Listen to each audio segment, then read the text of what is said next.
I was with my son the other day, and he said wisely, he said, church works really well for white heterosexual males.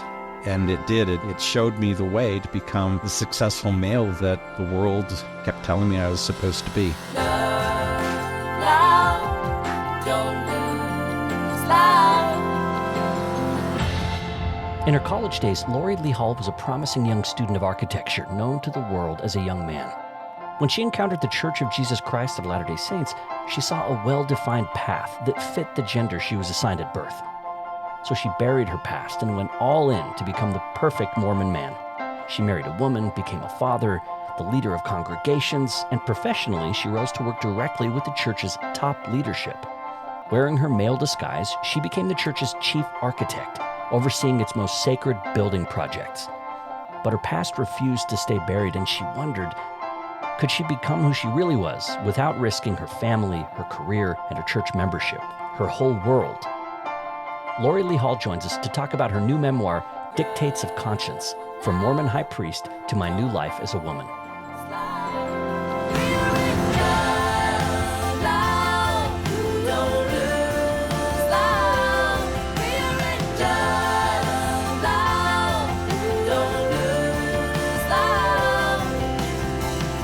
I'm Blair Hodges. Welcome to Family Proclamations, where we explore relationships, gender, and sexuality.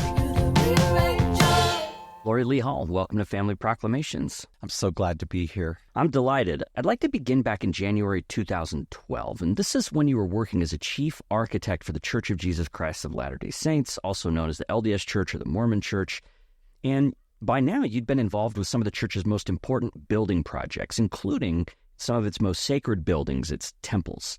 And you got a call from your wife, Marlene, and she had some concerns. She had found something in your closet. Take us to that phone call and what had happened there. Yeah, I was actually driving home from work on a Friday evening when I got that call on my cell phone. And it was a conversation I was anticipating and actually had prepared for, but I didn't know when and how it was going to happen. I had a stash of female clothing that I kept in the back of our closet in our master bedroom. And when I would pack and travel for work and be alone in a hotel room, I had taken the opportunity to express my female identity that I had come to know as my true identity by this point in January of 2012. Marlene, my spouse, had found those clothes, knew they weren't hers, and said, "What's going on?" And she deserved an answer. And I was 30 minutes from home, and I said, "Just wait for me to get home, and I'll explain everything." Now, how long had you been married at this point? 25 years. 25 years. And her first thought when she sees it has nothing to do with gender identity, right? Exactly. She really probably didn't know anything about transgender until I introduced it to her that evening when I got home. She assumed that I was having an affair, and when I told her, "No, those are my clothes," that was confusing. And I had pre-written a letter. This is how prepared I was to come out to her. Once I knew for myself and accepted for myself and had spiritual experiences that confirmed that I was truly Laurie and transgender, I immediately prepared a letter explaining it to her. And I wrote it down because I knew I was going to be an emotional mess trying to explain it in my own words.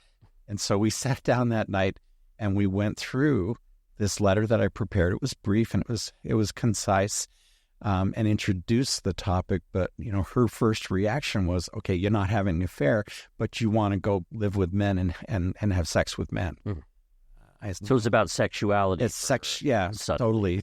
That's all she understood at the time. And yet, no, I said, "No, my place is with you." I committed to our relationship and our marriage. And I said, "But I have an identity that's different from what you've known." I mean, just trying to put myself in her shoes for a minute, it must have just been really unreal to, she'd never really considered it before. And for all of this to come out all at once, you say her initial response was really just confusion. Yeah. And very high level of emotion. I don't want to take responsibility for trying to tell her story or how it impacted her, but from my observation, the impacts were obviously profound and very difficult, crushing in many ways because of the believing Mormon that she had grown up being and her devotion to the church. I was her husband and priesthood holder, and I was the stake president at the time. Yeah, so in Mormonism, you have to be a man to hold the priesthood. Right. It's really important to have the priesthood in the home, so women are really, really expecting to have a man, a husband who holds the priesthood, and to have a prestigious calling is amazing. You're serving people. You're well known throughout your local community as being a community leader. So for her, it's like her partner, her leader, her priesthood holder, the father of her kids, all of these things. And all of a sudden there's this, whoa. Right. It wasn't just everything I was and my identity. It was everything she was and her identity. Yeah. And she wanted you, right, then to commit to just end it, right? Like her initial response was like, okay, now it's sort of a Mormon thing to do. She kind of took it as a confession. Like, okay, if this was a sin, you've confessed it, and then you stop the behavior, and then you're forgiven. So it's like, It's almost like she treated it that way. Exactly. All the way to seeking restitution. I'm never going to lie to her again. Yeah. Well, so yeah, I tell in the memoir that I went off to another room and, read scriptures and prayed and really mulled over if I was as committed to our marriage as I felt that I was. Could I do what she asked? And I came back into the room and I committed to her that I would not do any of these things that I had learned to do to mitigate the gender dysphoria that I felt. And it didn't last long. The commitment didn't last long, but Marlene sort of tried to move with you a little bit on that. You tried to find some middle ground. Maybe there was a nightgown situation. Yeah, exactly. About 6 weeks after that coming out and commitment to never do this again, she compassionately, I think, saw what a wreck I was. Because once you start addressing gender dysphoria, at least in my experience, and then you stop addressing it, it hits you like, a school bus full of, rhinoceros. Yeah. And it hurts. And she saw the pain that I was struggling with and, filled with compassion. She said, let's go shopping. We'll get you a nice nightgown that maybe if you have that experience sleeping at night, you'll feel, affirmed. Yeah, maybe that could be enough. And then, right, okay. Right. So baby steps. Yeah. And now your marriage is kind of on the line at this point. You're trying to figure out, you want to commit to it and you want to work through it. But it's not just your marriage that's at stake here. As we mentioned, you're also a member of the LDS Church and an employee of the LDS Church. And so your connection to God was kind of on the line. Although you felt solid in that, you felt God had affirmed your identity, but your connection to what you believed to be God's church was definitely at risk, which was also connected to your livelihood because you were employed by the church too. So there's a lot at stake in this moment. Yeah, it was my life as an adult through choices that I made decades before became all about serving in the church and working for the church. And it was 24/7 church. Yeah. Yeah. And you had close calls there too. Or the moment you talk about in the airport where the TSA starts looking through your bags and you're there with coworkers and they start pulling out women's clothing out of your bag. Out of my bag. And I was always careful to layer the female clothing at the bottom and my various male clothing articles on the top.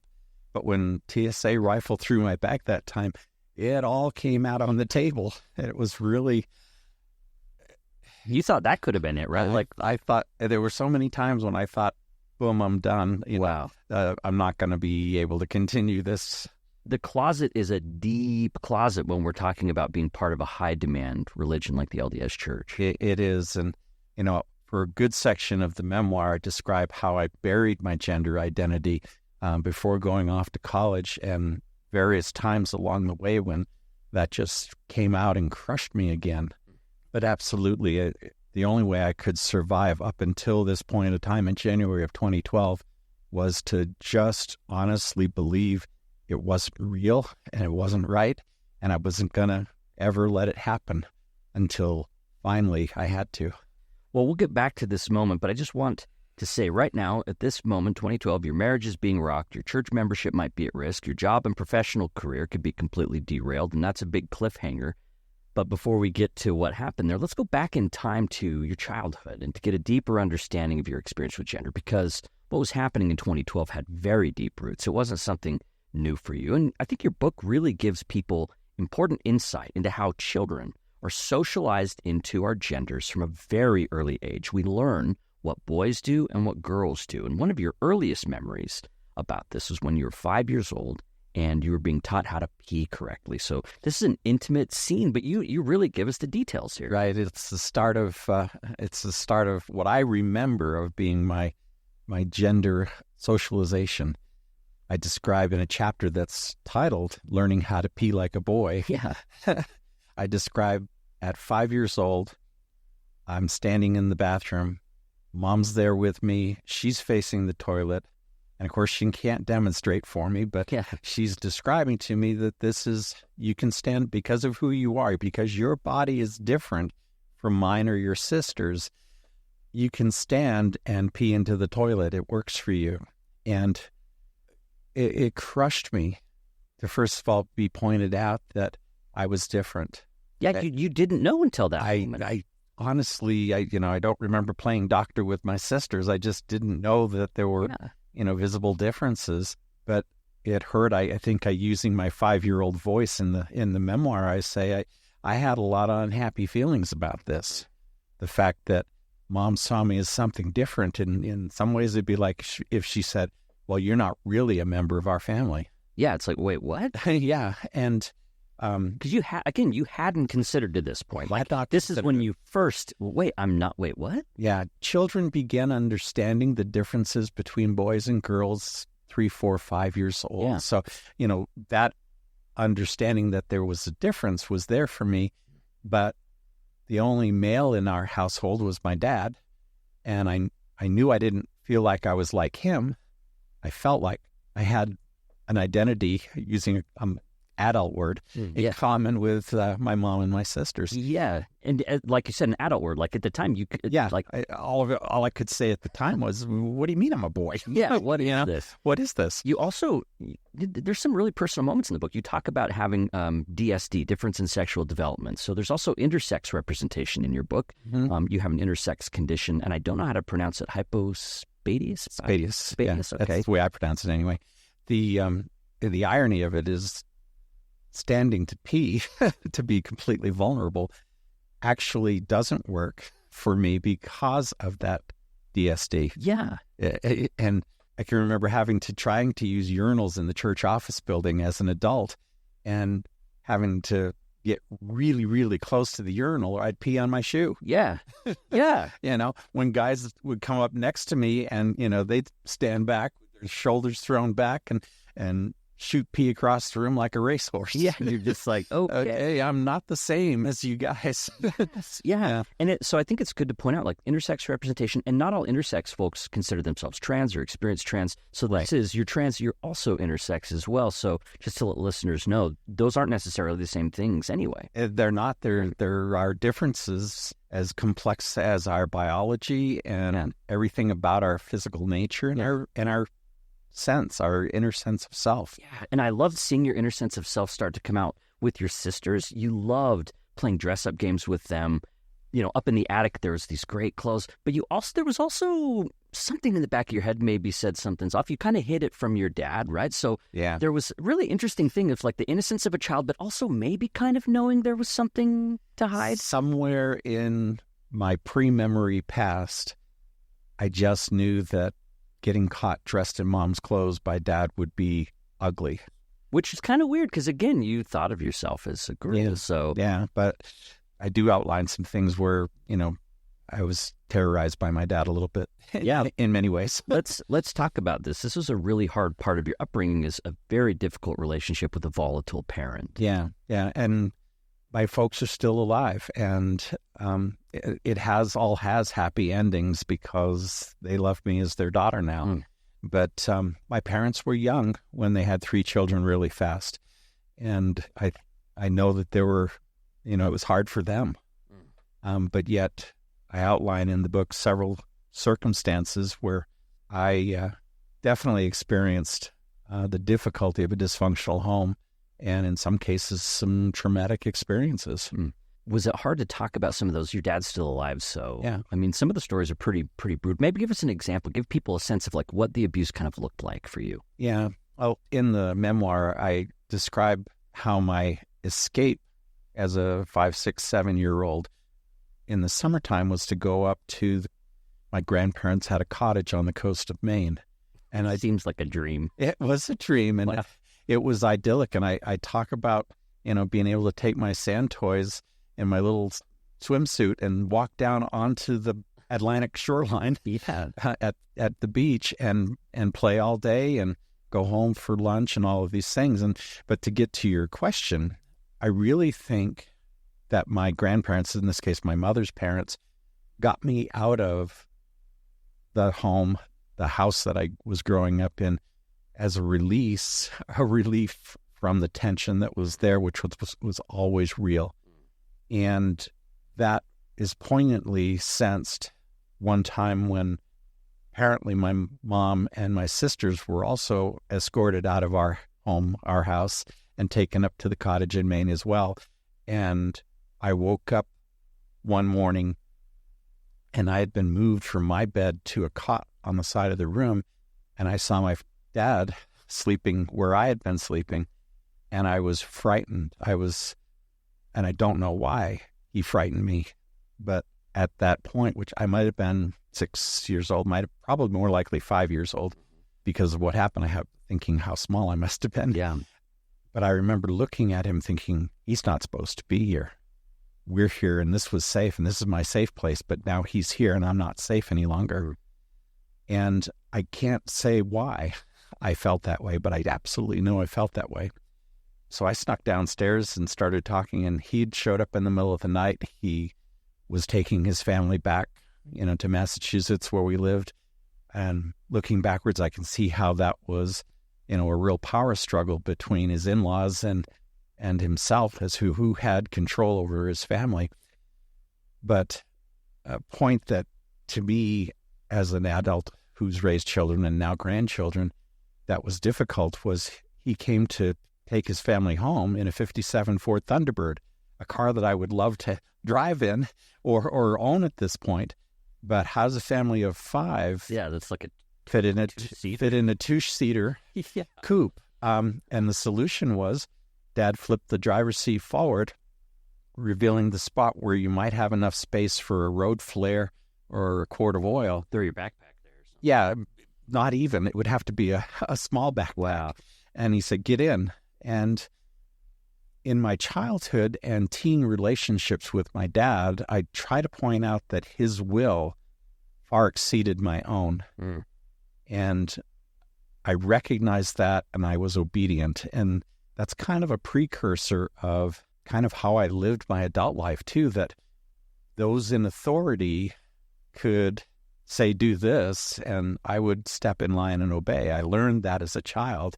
So I crawled in behind that driver's seat of that Thunderbird, and he threw the seat back, and it got completely dark, and I was crumpled up in the fetal position and prepared myself for the 2.5-hour drive on country roads back into Massachusetts.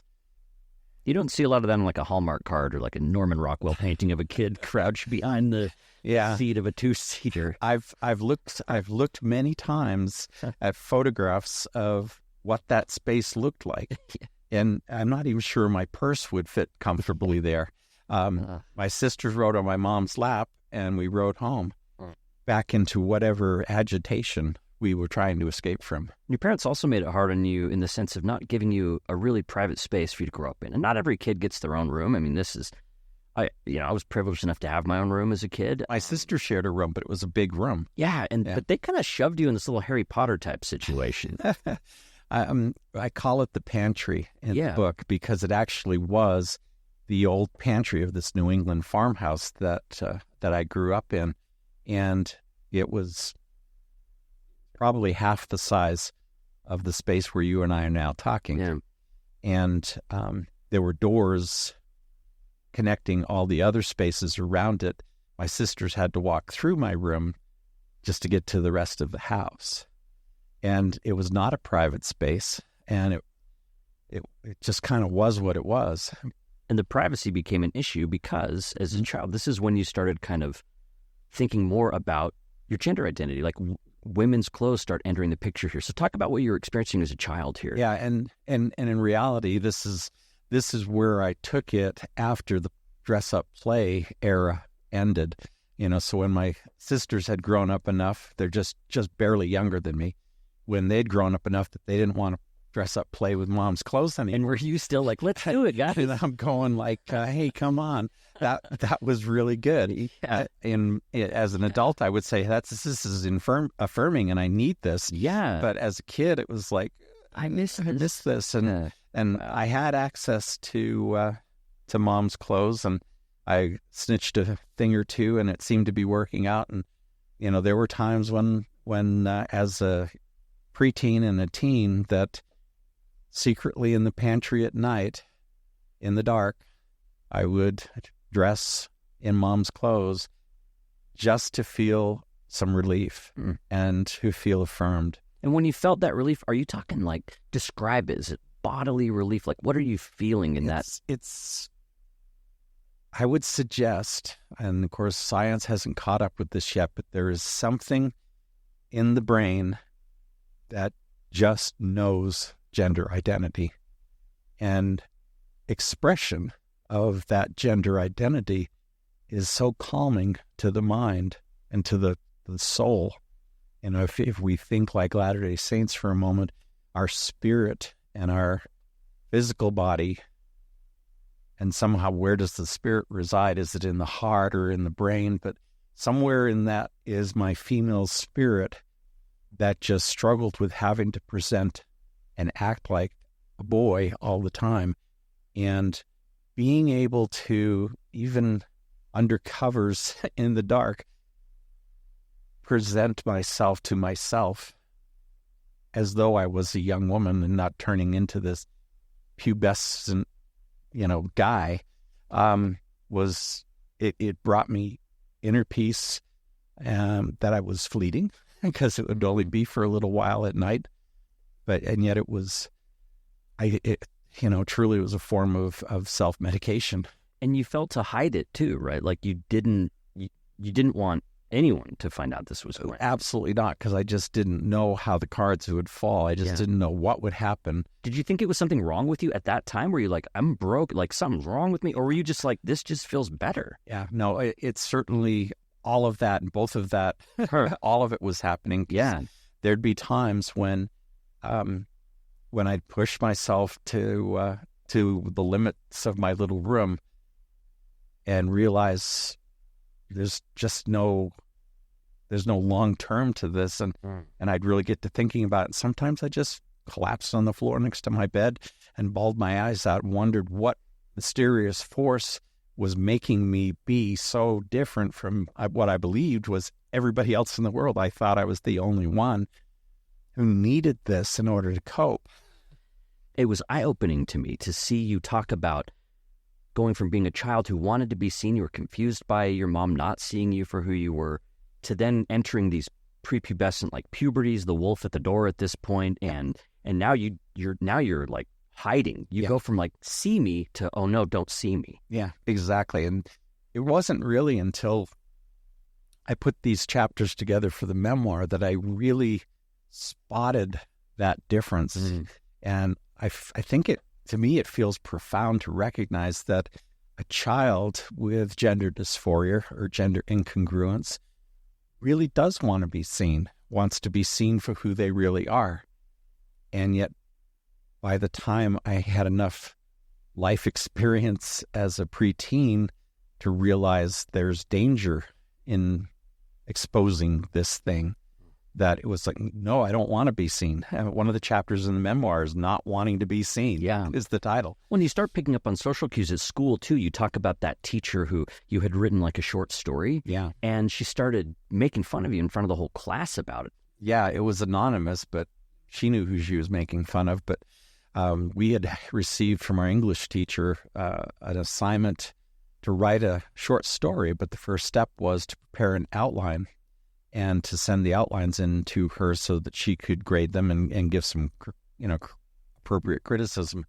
And she decided to read several of these out loud without saying who they were. I can't believe this. And I mean, that's all believable, but what happens is like what happens next that I describe in the story is that my story that I actually got excited about, that I wanted to write, was about myself and my friend, a boy in this case, on whom I actually did have a crush, but that wasn't what I was going to reveal. Yeah. But I wrote a story about the two of us, based on our own experiences, hiking in the woods around our homes and finding things that had been left there by previous owners of the property and so forth. Adventurous stuff.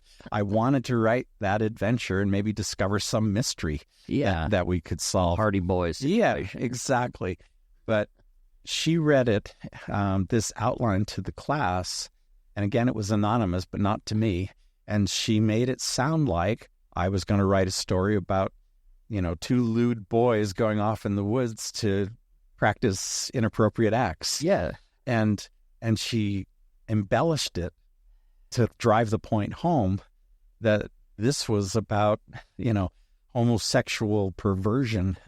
And, the class may have all thought it was a joke, that she just made up something just to prove a point. Yeah. She was killing me softly. and also you saw, like, if, let's say that was the case, right? Yeah. Like, let's say that just the idea of being gay caused, like, people are laughing at it. People think, oh, that's obviously messed up. Like, you're seeing, whether they even know it's you or not, the idea is, like, that's messed up. I got a 9th grade education in a hurry in that room as to how safe it was to come out at that point in time. Yeah.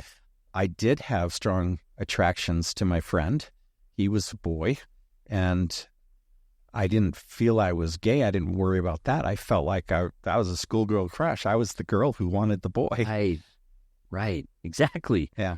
And so there was stuff happening at school, stuff happening at home, and like you said, sometimes you almost wished one of your family members would catch you just so it could just be done with. Like, catch you cross-dressing, and dressing in women's clothes, and you'd be like, oh, at least it would just be over. Yeah. It's like, this is some dark times for you. It was dark. As I've talked with people who knew me back in those days, every one of them to a person, saw me as sad. A sad person. Contained, quiet, and, cautious. And, I love the word contained, because it really was what I was doing. I was containing my inner self. Yeah. And I was not a happy guy.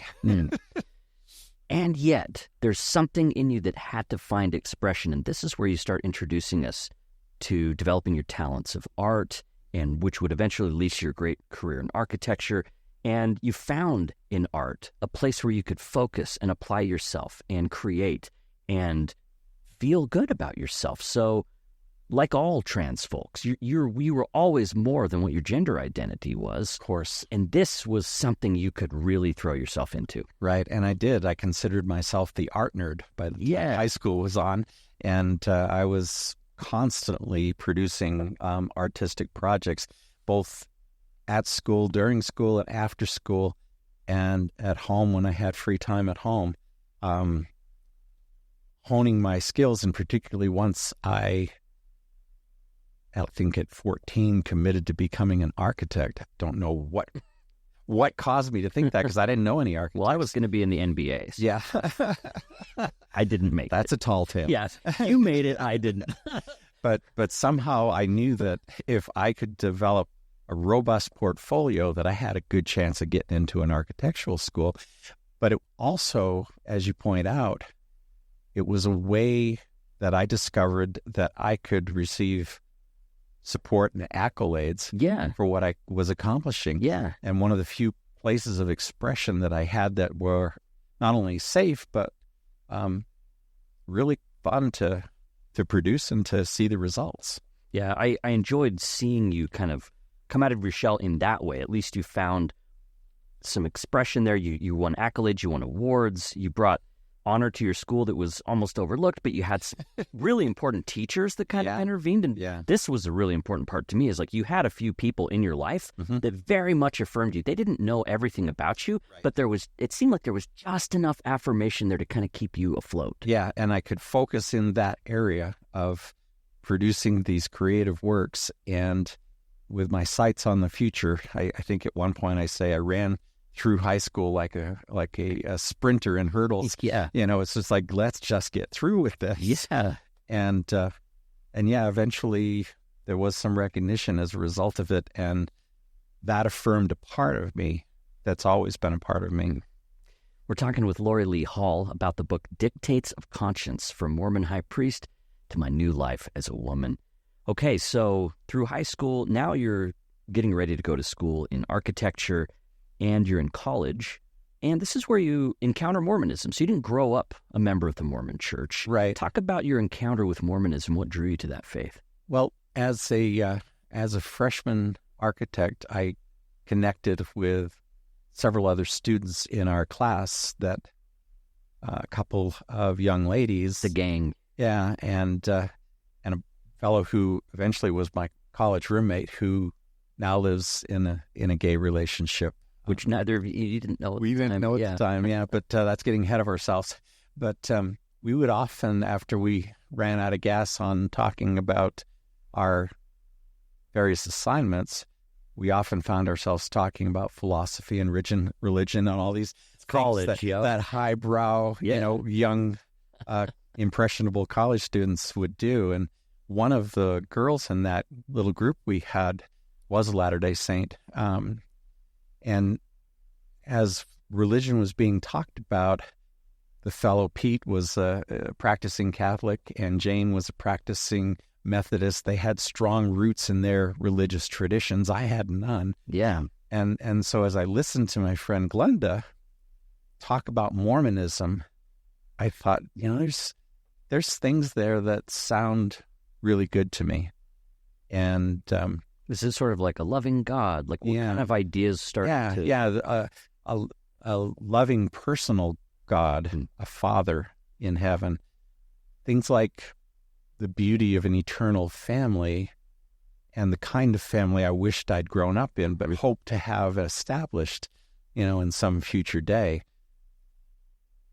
My spiritual yearnings were there, and they hadn't been fulfilled, prior to coming out to school. And it seemed to me that in Mormonism, there was, just kind of clear thinking that really touched me. And then she gave me a Book of Mormon, and I was doomed after that. Yeah, so you read the Book of Mormon, you've had these spiritual experiences. You talk about your spiritual conversion to this faith in the book, and you also talk about how the Church of Jesus Christ of Latter-day Saints sets up a pretty heavily gendered path for women and for men. Really nothing for non-binary folks. Right. And for you, it would have been getting the priesthood, serving a mission for the LDS Church, going out and teaching people for a number of years, getting married really young, having kids as soon as you can, and being that priesthood leader, that male leader in your home, right? Mm-hmm. And that kind of laid the path out for you. And it seemed like a moment when you decided to it was like two roads diverge in a wood, and you had like, okay, I've been thinking about gender stuff, and on this side, but on this side, I can be this man. It seemed like it kind of gave you a path to be like, I'm going to be this man now. So much at that point in time, this is 1979, so much at this time is about the path to becoming the woman that I felt that I was blank. There was just nothing there. I didn't know where to go, what to do, what I'd do when I got there. But suddenly there was this path via the church, the priesthood program for... I was with my son the other day, and he said wisely, church works really well for white heterosexual males. Yeah, the path's right there. And it did. It showed me the way to become the successful male that the world kept telling me I was supposed to be. And by now you had got into this prestigious architecture school. I asked you how to pronounce it before, and I've already forgotten. It's okay, Rensselaer Polytechnic Institute. So for all the architect nerds out there, the Rensselaer Polytechnic Institute, it's a big deal, but you stepped away from that for a time, which was unusual to serve this mission. You came back, and now it's like, boom, you got to get married. Got to get married. What's up with that? So, yeah, I knew the drill. My mission president, like most good mission presidents do, said, okay, get back to your education, find the right girl, get to the temple, don't delay, start your family. And the temple is where people get married in a sealing ordinance that creates this eternal family relationship. Right. So you were ready to go. Yeah. This is where Marlene comes in, right? Yeah. We met at church, of course. Well, she sat down beside me on my first Sunday back in my home ward in Albany, where I'd been baptized 4 years earlier. And she took an interest in me right away because I was the only available return missionary in the ward. Slim pickings. Yeah, slim pickings. I was the best of the best. You're the only one at the time. I mean, you're 6 feet tall.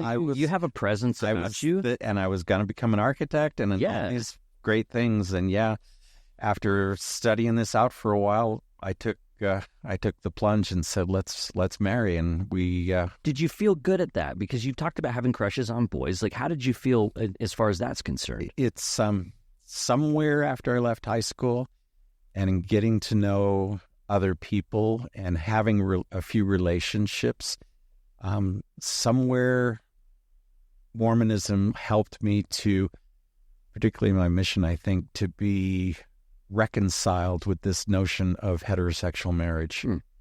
I suppose if I had to identify my sexuality, my orientation, it would be kind of pansexual.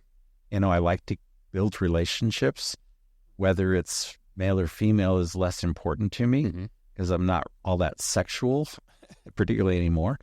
But it almost seemed a little asexual, like ace is kind of a thing now that, again, wasn't really on the radar. No, it wasn't. You may have been somewhere on that spectrum. Right. I was being obedient. Yeah. I grew to love Marlene, and we had ultimately 4 biological children and adopted an additional child and, living the good family life. Yeah, so now you're really on the path here, and you have these babies, 3 of them in rapid succession. And the third baby, especially, seemed to have triggered some jealousy for you. You're watching Marlene embody motherhood, and this is when Laurie Lee starts to come back. Yeah, it's true because up until that time, I had pretty well suppressed my feelings. But when Liz was born in '89, being our third child, I got much more involved as time permitted in nurturing her and caring for her. And I had these very motherly yearnings inside that I physically couldn't fulfill. Yeah. And that created some conflict, but for me internally, that once again, I never told. I didn't say, Marlene, I want to be the one to nurse Liz. And now this is back in your life and you start to wrestle with it. You even feel some self-loathing. Again, at this point, you're not seeing it as an identity. You're starting to see it as like a temptation or some sort of sinful inclination, or there's something. Now you're really thinking more in terms of there's something wrong with you. Right. Well, at this point now I'm prepared as a priesthood holder and a returned missionary and student of the gospel. It wasn't just what's wrong with me. It's that I'm choosing to do things that are unnatural and unholy. Right. Which I promised and covenanted in the temple that I would never do unholy things. Right. I felt unholy. And it was a major struggle to try to present and be who I needed to be as a spiritual leader in our community, and yet feel so broken. And this is the time when you start dressing again. You start in secret dressing to relieve the feeling of gender dysphoria, but then it would send you in this vicious cycle of like feeling relief and then just feeling guilt, and it's just like back and forth. I can't do this. I'm the elders quorum president.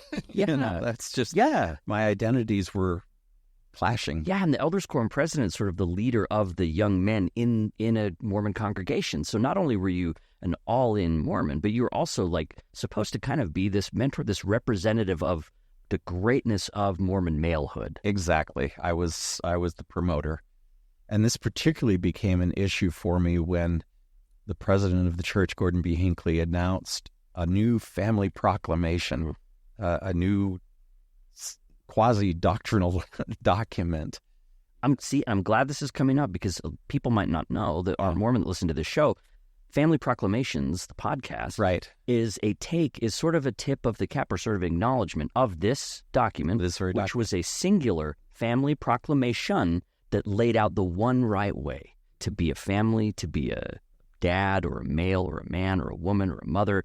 It prescribes all the gender roles, sexuality, family life, and you're already wrestling with this. So the church puts out this formal document in 1995 that says, here it all is. This is what it needs to be. Right. You're at this point, you're all in. I am all in because I heard that. I obtained a copy of it, just like many families, put it in a frame, stuck it on the wall of our living room so that all could see this is what we believe.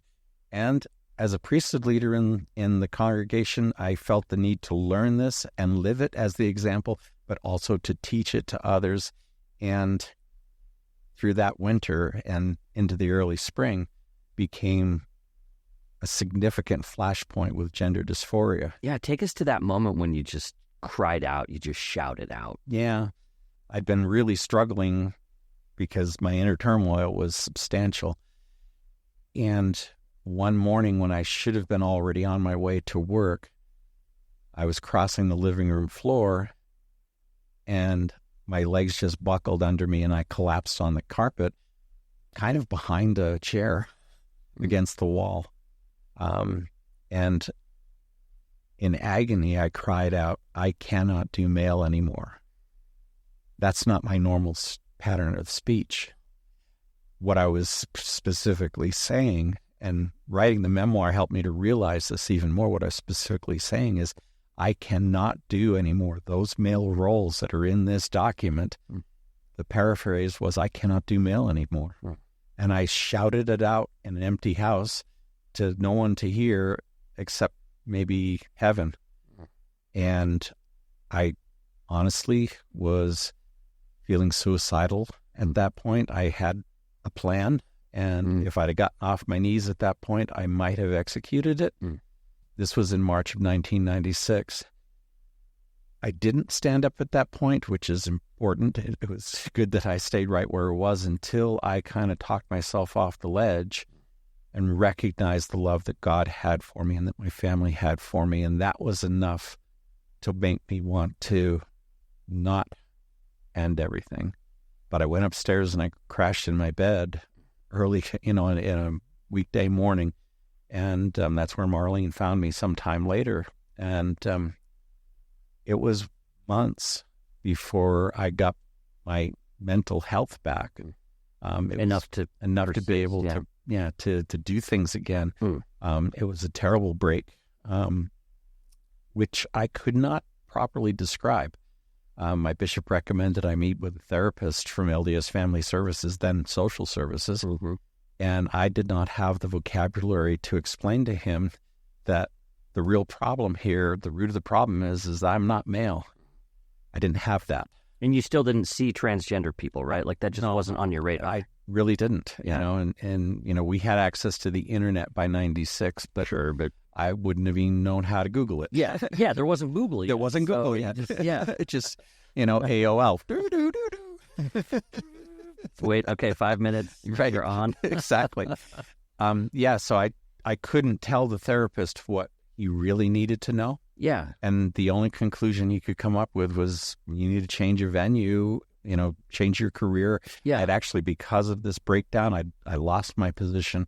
Yeah. As a practicing architect. In a pretty harsh firm too. I mean, it seemed like it was kind of it was rough. Yeah. But, again, it's one of those things that every rough thing I face in life, I try to square my shoulders and gut it through. And people might be surprised to know that this is when you're like, I'm going to go work for the LDS Church. So the solution after all of this was I went back to a blessing, a priesthood blessing that I'd received that prophetically said that I could spread the gospel to the world if I used my talents for good. Yeah, so a priesthood blessing, just to describe to people, this is where men in the church who have the priesthood will kind of pronounce a prayer over another person in a way to like express God's will for them, or sort of encourage them, or there are blessings of healing. There are different ways, so they'll put their hands on a person's head. So you'd have this really special experience to you where you had this message that you would... Yeah, it was like personal scripture to me. Yeah. And when I finally started feeling well enough to think again,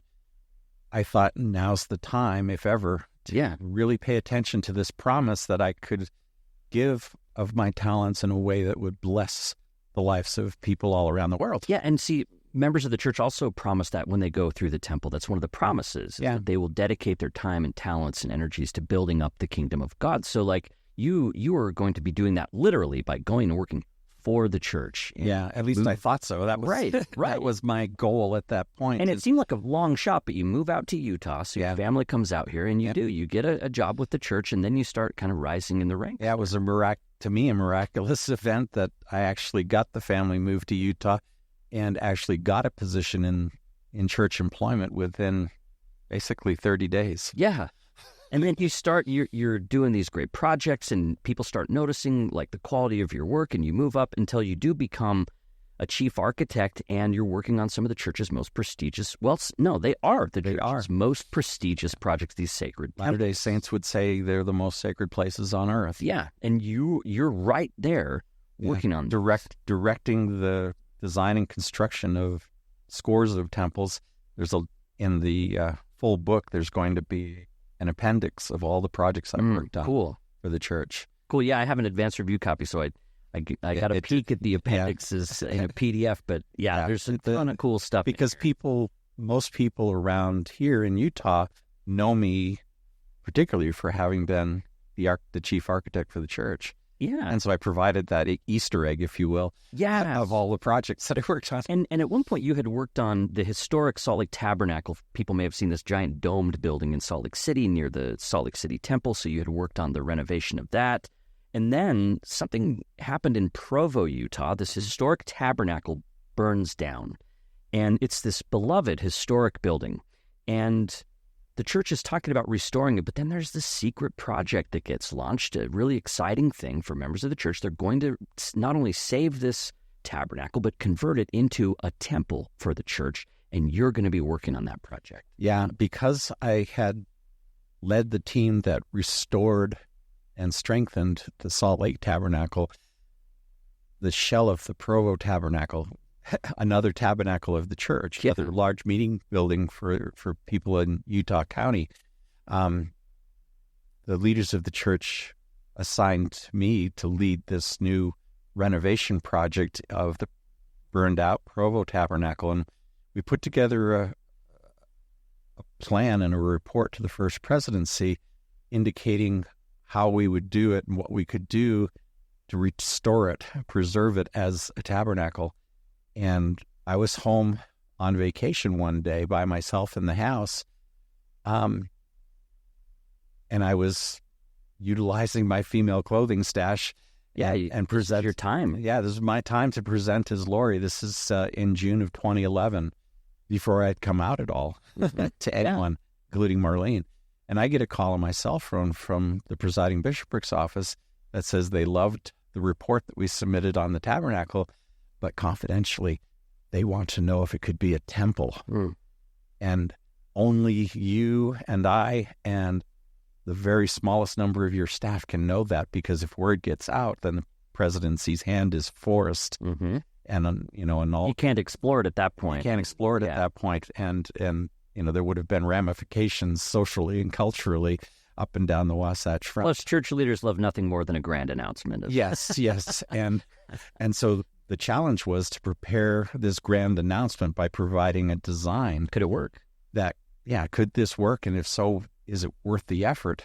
So that President Monson in October of that year, the church president, could stand up and say, and the Provo Tabernacle will be converted to become the Provo City Center Temple. And the whole audience. I remember it. Wow. I oohed and awed, yes. Exactly. But returning to the day that I got the phone call asking for this clandestine project to occur, I was literally sitting at my computer table, which was my grandparents' old breakfast table, dressed as Laurie. And I said, we can look at that. We can certainly put that together. And I hung up just enthralled by the idea that we could convert this building into a temple.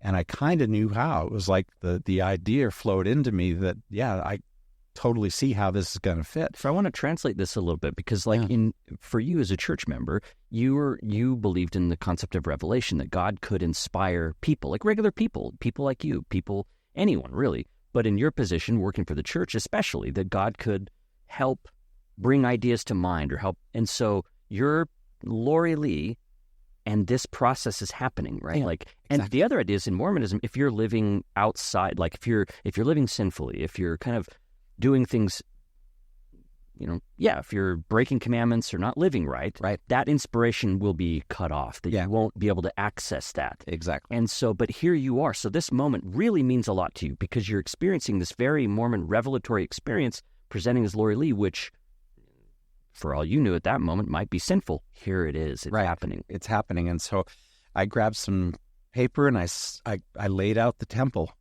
inside 3 layers of the temple, inside of the shell of the tabernacle, and absolutely knew how it needed to work and kind of set the parameters for that project, which, when I got back to work, very clandestine, confidentially, we worked up the plans and the announcement was made. But looking back on that time, and perhaps even in the moment, just as you said, Blair, the inspiration from heaven that I felt on all of the work that I was doing for the church, because I felt I had stewardship as the director of this design world, in this construction world, that if heaven's interested in temples, that they're going to tell me what to do. I can be led that way. But it wasn't until after I looked at all this and then put it away and saw the project developing that I realized that wasn't the other guy, that was Laurie that was receiving that help and that guidance. And this all occurred prior to subsequent spiritual experiences regarding my gender identity. And what I really see is what happened on that June day in 2011 was that I was no longer ashamed to be transgender. As I was just learning what that word meant, it no longer brought me shame. Do you remember where you first saw the word? I don't, but I'm certain it was online. And I may have, been using, as a keyword, transvestite or cross-dresser or transsexual or something. The older words, Something that I had understood had existed before. Sure. But I did, from then on, I started doing a lot of reading of what it meant to be transgender. And now you felt God had your back with it. Because of that experience alone, the shame was gone. Yeah. My head, logical thinking process was, this can't be that wrong. It feels right. And a little later on that same year was when I approached God in prayer as Laurie in a hotel room in Lisbon, Portugal, where I was traveling to do work for the Lisbon Temple, and got the distinct impression, like we do when, us Mormons, when we're receiving personal revelation, the calm and peace I felt, if I had to put into words, was akin to heaven already knew who I was. And there was a welcome home. There was it's about time you caught up with us. Yeah. We're really glad for you. Yeah. And, that confirmation took the idea of I'm transgender from my head down to my heart. And I knew without a doubt that this is who I was. God knew who I was, and I knew who I was. Yeah. And so this is when you start preparing. You're like, okay, I'm going to have to talk to Marlene about this. Exactly. I wrote that letter as soon as I got home from Portugal. Yeah. And, back to the beginning of our discussion, that I was ready to do whatever it took to live authentically. When Marlene found out and was devastated, and she said, you report some pretty hard things that she said to you, some hurtful things that she said to you, but you also, it's clear that you care for Marlene because you also really tried to understand where she was coming from. And one of the biggest eye-openers to you seemed to be when she said, hey, I didn't marry a woman. Like, I'm not a lesbian, so that's just that would also be part of the problem for her. And you're like, oh yeah, Yeah. The more he's not gay. Yeah. the more I understood that, the more I realized that there was no way in the world I could ask her to accept, a loving, intimate relationship with another woman. Yeah, right. And it's just not her makeup. That's not who she is. Yep. So that's going to help start to shift things for you. In terms of church service, you had already been experiencing life in womanly ways as you were being a stake president, a bishop, and the way you interacted and the way you fulfilled your church calling was pretty sort of unconventional, because you actually were a woman doing these callings that only men get to do. Right. And I immersed myself in all the things of women in the ward and the stake. And I brought women leaders into high empowered places in council meetings. And I attended every Relief Society activity and class that my responsibilities could possibly allow. And, I loved that part of my church service was serving, shoulder to shoulder with the women of the church. Yeah. It was cool to see the empowerment that could happen there, and just to see the possibilities that could happen if women were empowered within Mormonism to take on those leadership roles. Our stake was different and better because of that. Yeah. I'm convinced of it. The women leaders knew the needs of the women in the stake and their families in ways that the men just couldn't know about and couldn't describe. Yeah. And so it was very valuable to have these female voices in our leadership meetings. So you spent 5 years as a bishop, which is the head of a small congregation of 300 to 400 people. Sure. And then a stake president, which is over a number of wards. In our case, 7 or 8 at the time. And now I also want to, I hope this isn't too much in the weeds for listeners without a Mormon background, but I think it's important to talk about the complicated dynamics of this, because you have your local church experience with the authorities around you. So you're a stake president, you have 2 counselors, there's a high council of men, there are bishops that you're working with their own counselors, there are Relief Society presidents who oversee the women's organization. So you kind of have your local church experience. And then you have your work life where you're actually interacting with the highest leadership of the church. Like you're meeting monthly with the president of the LDS church. But that's kind of work, though. That they're not necessarily getting involved with your local Mormonism. So you have like your local Mormon experience, and then you have your work experience. And so at one point you confess about dressing to a bishop, right? And he just didn't have any idea what to do with it. He's just like, okay. That was in 2007, and not long after I'd been called as stake president, I was really soul searching and trying to think, somehow I've got to be my best self. I've got to go through this repentance process for things I've done in the past that were untoward. And maybe confessing it could help you stop. Maybe, confess it. And maybe that would be the right thing to do. And, that would help clear my mind and my soul to be less tainted, and I could go forward and serve more effectively. Sure. And my poor ward bishop who reported to me ecclesiastically, I'm sitting at... Because you're the stake president. I am the you stake called president. the guy. I Right? Like called you him put to him his into position. Yeah. I had trained him to the extent of my ability to train him. And I'm sitting across the table from him describing the fact that throughout my life I felt female, and I've often found ways to feel better by doing this, by presenting as female privately. Yeah. And just didn't have anything to offer me. He kind of just left it alone, right? Yeah. Then, now my concern, if I were a church employee, and I have been a church employee at the time, my concern would have been that the word would have got back to my job, and then like job could have been in jeopardy. Were you worried about that? At the time, no, not at that time in 2007, but it eventually did occur, and maybe we transitioned to that. That's exactly where we're going. So after I'd come out to Marlene in early 2012, on occasion she told members of her family how I felt and other friends and neighbors in the ward. Which you gracious about, by the way, because that's sort of outing you. Yeah. You also saw her as needing some support. She needed the support. Yeah. She reminded me that what I was doing to her required she needed support from others. Yeah. And, I was good with that. Most of those were positive experiences. We decided later in the summer, just after our middle daughter, that I'd want to care for as a baby, when she got home from her mission. And we figured now's the time to let all the kids know what's going on with Dad. Did Marlene ever not want that to happen? Like, I was kind of surprised that was an easy call. It was... she said, don't ever do anything like this again in January. And by February, we were shopping for clothing. Wow. And by August, we were talking about coming out formally to the kids. And that we met with each of them. At that point, the 4 biological kids all had significant others, either fiancés or wives, husbands, except our missionary. Of course, she wasn't hooked up yet, and then our little one that we'd adopted. But we came out to our 4 oldest children and their spouses, and the response was different, of course, from each family unit. And our oldest son, he could not accept it, and he got up and ran out of the room, and it was the end of our relationship that day, in all sense.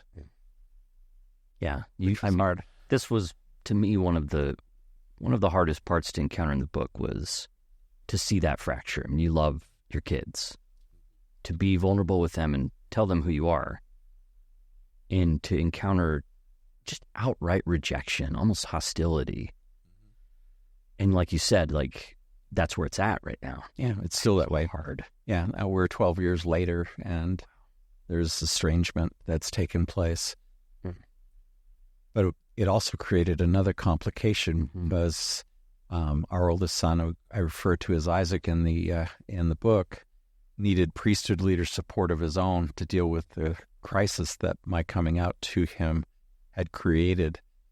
And so he went and met with his bishop in his home ward, and I don't know what was said, but it caused that bishop to be so stirred up that he reported to his stake president, stirred up the stake president so much so that stake president called the Area 70, and by then this story had gotten telephone game twisted to the point where, hey, there's this stake president out in Tooele who's running around in dresses all day, which wasn't the case at that time. Yeah. It got blown out of proportion, and of course the Area 70 brought it up to Elder Whitney Clayton's So at that point, attention. It was more about you as a local leader. Like, they weren't thinking in terms of your church position at that point, you don't think? The various ecclesiastical leaders in this concern path were all worried that I was a stake president who'd gone off the rails. Interesting. So they weren't thinking like, that person's involved in temples. This can't happen. That may not have been that may not have been something they were aware of until it got raised up to Whitney Clayton's level. This is when you get called in. Yeah, I got called in a lot. Also, that first meeting seemed the confrontation of it, the passive aggressiveness of it, of pulling you into this room alone with this authority figure, and for him to say, basically like, why you're here. Yeah. And at that point, you actually didn't. No, I had but I was searching my soul, trying to think of, why am I here? Is he going to give me an assignment? Because I was at work that day and he was at work. Yeah. In the missionary department at that time as part of the executive committee. So we're sitting on the 4th floor, west side of the church office building, and I knew him because I had worked with him and his staff in Central America when we built temples there, and I had no idea. Yeah, this is Don R. Clark is his name. Yeah, exactly. He was the proxy for Elder Clayton, who was out of town at the time, but it was such a important issue to resolve what was going on with this stake president out in Tooele that Elder Clark do that in Tooele. Elder Clark got that assignment to immediately find out what on earth was going wrong and to deal with me. Yes. After 20 minutes of this cat and mouse game of trying to get me to confess something I didn't know what he was after, I finally said to him, why don't you just tell me what you want me to talk about, and I'll be glad to talk about it. He said, well, you do consider yourself to be transgender, don't you? And I said, oh, yeah, of course I do. I relaxed. It's like, yeah, okay, no problem here. Okay, yeah, yeah, that's me. And partly no problem because the church itself did not have really clear-cut sort of policy or anything on this at this time. At this so point, people are surprised to hear that. I think it's important to point out that sure, it was definitely against the grain. It would I don't think you expected the church to embrace it right then, but there also wasn't these strict lines of there was not acceptable. Yeah, there was the only thing that was written in the church handbook of instructions in those days to leaders was to caution members against elective transsexual surgery. Right. And that, as right. was discussed at that time. And so as far as you were concerned, like, you're like, okay, and you're not like going around the stake. You're not, Yeah. So you're thinking, okay, cool. Okay, we can talk about this. Very much a private issue for me that time. This is 12 years ago in October of 2012 when I started meeting with these leaders. But to me, it wasn't anything to be ashamed about, because I had had these spiritual experiences over the previous year plus that caused me to know that there was no shame in this, that I had the support of heaven on this. And you even thought of the possibility that you were in a position that you were in to help introduce church leadership to transgender folks, because they knew you, they worked with you, you had done incredible projects with them, you were a trusted person there, and you felt like this was an opportunity for the church to also learn more about transgender folks in general. Yeah, if there was anybody on the planet who had closer connection to the leadership of the LDS Church at that time, who was also experiencing and trying to mitigate gender dysphoria, I did not know who that was. I think I was the one who was called to the kingdom at this time to bear this witness and teach these principles. And you mentioned Elder Stevenson, who now is a member of the 12. He met with you and seemed like he really wanted to understand what was going on. He was presiding bishop at the time and had direct oversight of our department at work, in the physical facilities department. So now they're trying to figure out how that would work-wise. Once I talked with Elder Clark and then Elder Clayton, they involved Bishop Stevenson at the time, because the concern was they were going to release me as stake president, and they did that honorably without making a fuss. But they also wanted Bishop Stevenson to be aware, so that if I had to be dealt with regarding my employment, that could happen. And as I initially met with him, his heart was open, and I really got the sense, as the Chief Temporal Affairs Officer of the church, he wanted to understand the nature of gender dysphoria. He wanted to understand what it was like to be a transgender member of the church. And he really was seeking direction, too, from his leaders, as well as in understanding from myself and anybody else he'd get to talk about it from a professional point of view. He really wanted to know. But unfortunately, the church's general counsel and human resource leaders put him in an awkward position where he couldn't support my being transgender without screwing down some heavy constraints on me. The constraints on me were 24/7. Yeah. Totally impacted my private life as well. It seemed like he was also, okay, well, you're not going to like transition all the way, right? Like it seemed like they wanted you to, let's just keep you who you are today was kind of the goal, right? Yeah. And they wanted to get into your personal stuff too. In fact, this was where it was like, okay, we want you at work to be this way, but we also are going to require you in your private life to do away with anything like that. Yeah. My life had to be lived in a pristine way to remain employed by the church. Even privately, yeah. Even privately, 24/7. And they justified that with the notion that employees of the church must be held to a higher personal standard.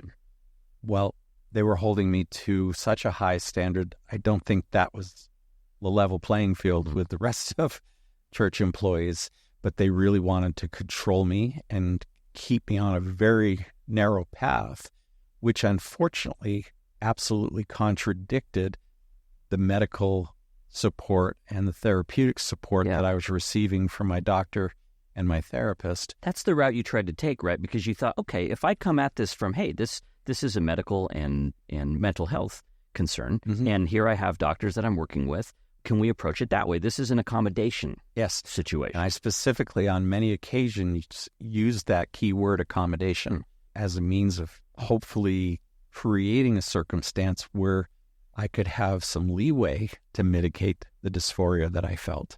That didn't really get off the ground. No, it didn't. It was a big shutdown, was what it was. And they had me promise to live according to these 24/7 constraints, of which there were 5, and to keep interviewing with Bishop Stevenson. Follow-ups, because my employment depended upon my performance and obedience in those areas. Now, at this time, you're meeting with, again, you're still meeting on projects with the first presidency of the church, some of the highest leaders. So Yeah.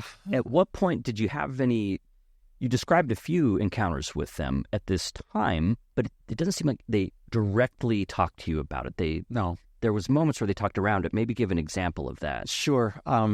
So this again would be in November, the monthly meeting of the first presidency regarding temples that I attended, and I was the chief presenter of the information. I created the slideshow that informed them on the progress of temples and temple Did you designs. use the official PowerPoint template that we have to use? Yeah, Okay. I did. Cool. Because that's what the brethren like to look at. But so I had been, for like 4 years at this point, had been meeting with the first presidency every month in this fashion. The difference was the first presidency had just recently met with other senior church leaders, Boyd K. Packer, Elder Clayton, with regard to my assignment as a stake president, and with Bishop Stevenson regarding my employment. And the word from the first presidency regarding my employment is we love Brother Hall and the work that's being done for us, and we don't want to lose that. So that was a message that I received through Bishop Stevenson. But what was truly frightening for me was the Thursday following the meetings that they had that outed me as transgender to all of them. I was going to be in that room again with everyone in the room knowing that I was transgender For the first time. for the first time. And I wondered how that would go. And I was nervous about that dynamic more than I was nervous about the presentations I was about to make. Right. The refreshing thing that happened is that I was the first person in the room, got there way early. President Dieter Uchtdorf, who was second counselor in the Thomas Monson first presidency, was the next person to enter the room. And this story shows his heart and where he's coming from. Rather than breaking to his left to sit at the head of the table where he would normally be, he broke to his right, went around the table so that he could confront me directly. And he reached out his arm and pulled me tight against him and put his other hand on my opposite shoulder. And I don't mean this to be sacrilegious, but he said, "We are so grateful that you are here with us." And I just kind of melted into his embrace and cried. It felt so good to reach the point where I had been true to myself, told my story, let the chips fall where they might, and then to be accepted and affirmed by this senior member of church leadership. I think I did a very good presentation that day because I felt so much love in that moment. And people might wonder then, okay, so he's in the first presidency, and why can't they all just have a meeting about that and maybe see things in a new way? Or this looks like a positive development here if this member of the first presidency is embracing you. And the way the church decisions are made is, the church president is number one, and the rest of the leadership sort of defers to that person. They counsel together and try to reach common ground, but church president's really calling the ultimate shots here. Right. And as you're then still meeting with lower level authorities who are kind of checking in on you to see if you're living up to things, what was really happening was the church was willing and maybe even eager to embrace you and keep you conditionally. And the condition was that you do not transition. Yeah. And the detailed conditions were those that had been applied that made sure that I maybe even stopped thinking about it. Yeah. And by now you're even looking into hormone therapy. You're actually pursuing transition. Yes, You're undergoing. I was. And in fact, a year later, I wrote a letter to Bishop Stevenson in which I specifically indicated that I was pursuing transition to live my life as a woman in the context of wanting to remain employed. It was in 2013. There were no protections for transgender employees in Utah at that time. It wasn't until a year and a half after my letter was written that the Utah Compromise was passed, and that Utah Compromise protected gay, lesbian, and transgender individuals in their housing and their employment. With the caveat of except church employment. Yeah, with the church, the LDS church influenced caveat that religious employers don't have to obey the law. Yeah. Now I'll say that's better than nothing, right? Like I remember being I'm happy when it came out because it protected so many of my friends, my transgender friends in Utah who were in the closet. And you knew some of these because you'd been on online communities, you'd met people, which they tried to forbid. That was one of your forbidden. Heaven forbid we're cross-pollinating. Yeah. But it paved the way for many of my friends to transition and have the safety of keeping their employment. Did it feel like the writing was on the wall when the church lobbied for that exception, though? Because it seemed to me that was a clear signal that they're like, we're not going to give protections. Exactly. Yeah. I knew that moment when the law passed that, it didn't include me. And yet my hope was that somehow we could resolve that and make it work. I was perhaps naive, but in many ways hopeful that the very best could happen because I really still felt like I was in a position to help them see how to integrate transgender members and transgender employees as opposed to shunning them. Okay, so I saw some naivety there, and I thought, like my heart went out to you. But at the same time, and you reminded me in the book, like, hey, this wasn't set in stone yet. The church was still making decisions. Church leadership was still thinking about this. One of the most stunning things, then, is that these men who knew you, including President Uchtdorf, never actually sat down with you and asked you about your story. Now, they meet with all kinds of different people. They have people come in and give them presentations on different social issues and different legal questions. But here they had someone that they knew very well, and they never sat down and talked to you about it. Are you aware of them sitting down with any transgender folks and having that kind of a conversation? It's possible that happened, but it certainly didn't happen in my case. A year and a half after the events that we've just discussed, Elder Christopherson and then Elder Oaks found themselves in an interview with the Salt Lake Tribune, and Elder Oaks at that time answered a question and said, this really is a question about transgender, and although we have familiarity, I'm paraphrasing, though we have familiarity with gays and lesbians and have had familiarity for a long time, we really don't know much about transgender. He said the word, and I was thrilled. Whoa, they said it. And he said the word, and he said, but we've got a lot to... Did he say like unfinished business? Yeah, we have unfinished business. See, that one was a little chilling. To learn... I heard it as unfinished business. To learn and teach about this subject. And so, I had had all these meetings with general authorities that pertain to my continuing as an ecclesiastic leader and particularly as an employee, and then a senior apostle telling the world publicly that the church doesn't know much about transgender, and yet I'm still there walking the halls with them, and there never was a request to, hey, come sit with us and talk to us about this. That was in March or January of 2015, and then the Utah Compromise came out. That was a big year because the Utah Compromise happened. The Supreme Court legalized gay marriage, marriage equality throughout the United States, and the church, in response to that, issued a very unusual and unexpected policy kind of out of the blue. And what it did was forbid the children of any gay person. This isn't uncommon in the church where a gay person married someone because, like you, they were following the path. And so a gay person marries a woman, they have kids, or a gay woman marries a man, they have kids, and then comes out, couples either going to separate or whatever, but there's these kids. And the church said, if you're a child who has a gay parent, you can't get baptized. Now that was stunning because baptism is one of the most important things that Latter-day Saint kids can do. Right. And not only that, but in Mormon theology, by getting baptized, you get access to the gift of the Holy Ghost, which is supposed to help guide your life and purify your life and help give you inspiration. And so the church was saying, if you're a kid of a gay person, you didn't do anything, but we're not going to let you get baptized, and you won't be able to have the gift of the Holy Ghost until you're 18 and you verbally disavow your gay parent. Yeah. This sent shockwaves through the church in 2015. Miserably, yeah.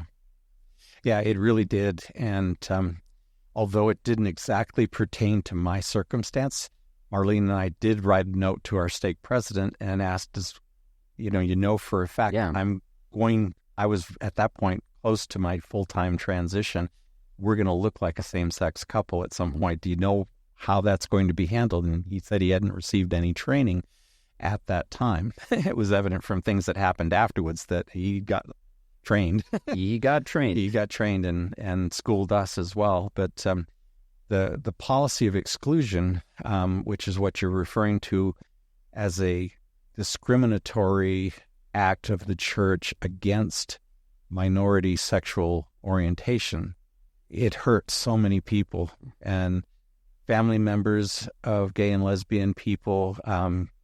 There was concern that kids weren't dealing with this well, and a lot of people resigned from the church at that time.